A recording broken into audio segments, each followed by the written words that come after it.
Assalamualaikum warahmatullahi wabarakatuh. Jadi di video ini saya akan mempraktekkan tabel correlation metric. Cari dulu di operatornya Red CSV. Double klik, arahkan ke dataset tadi.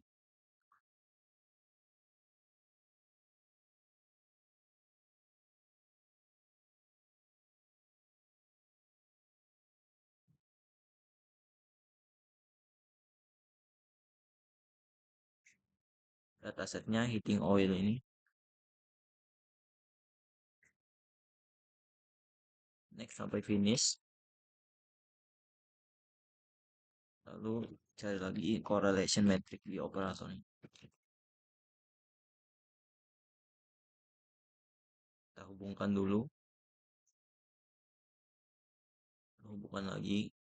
Double klik. Lalu run.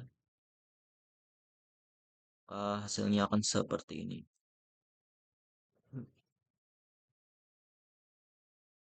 Nah, jadi di tabel ini kita fokus dulu ke atribut heating oilnya karena itu yang mau kita lihat hubungannya dengan atribut yang lain.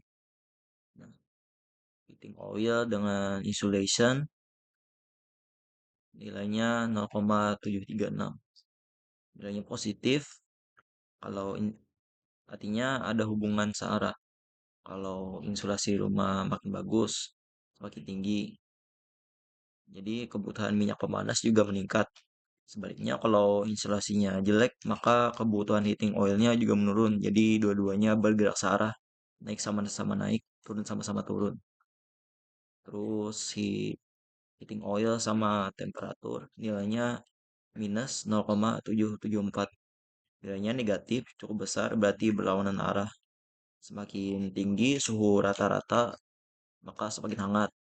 Semakin sedikit minyak pemanas yang dibutuhkan. Tapi kalau suhu makin rendah atau semakin dingin, minyak pemanas yang diperlukan jadi lebih banyak gitu. Terus heating oil juga kalau dibandingkan dengan dirinya sendiri itu nilainya pasti satu gitu. Terus heating oil dengan average S nilainya 0,348. Korelasinya itu positif meskipun tidak terlalu kuat ya. Artinya semakin tua rata-rata usia penghuni rumah, biasanya semakin banyak minyak pemanas yang digunakan. Sebaliknya, kalau penghuninya lebih muda, kebutuhan heating oilnya gitu lebih sedikit.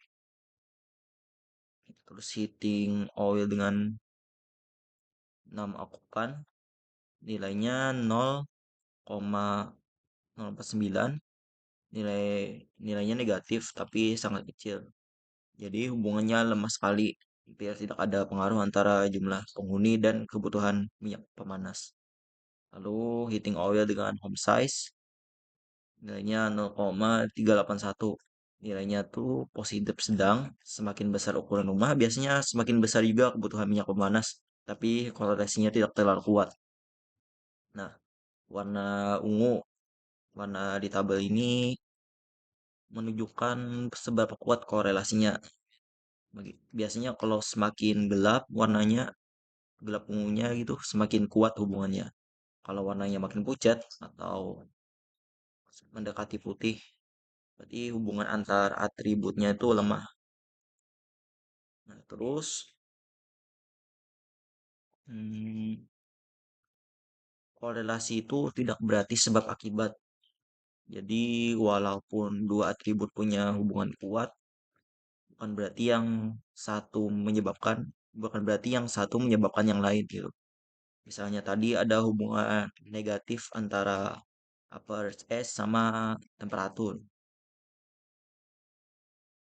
Bukan berarti kalau penghuninya lebih tua, rumah jadi lebih dingin. Itu hanya hubungan statistik di data, bukan sebab akibat nyata. Jadi saat membaca correlation metric, kita harus hati-hati dan masuk akal dalam menafsirkan hasilnya apakah hubungan itu benar-benar logis atau hanya kebutuhan dari data gitu.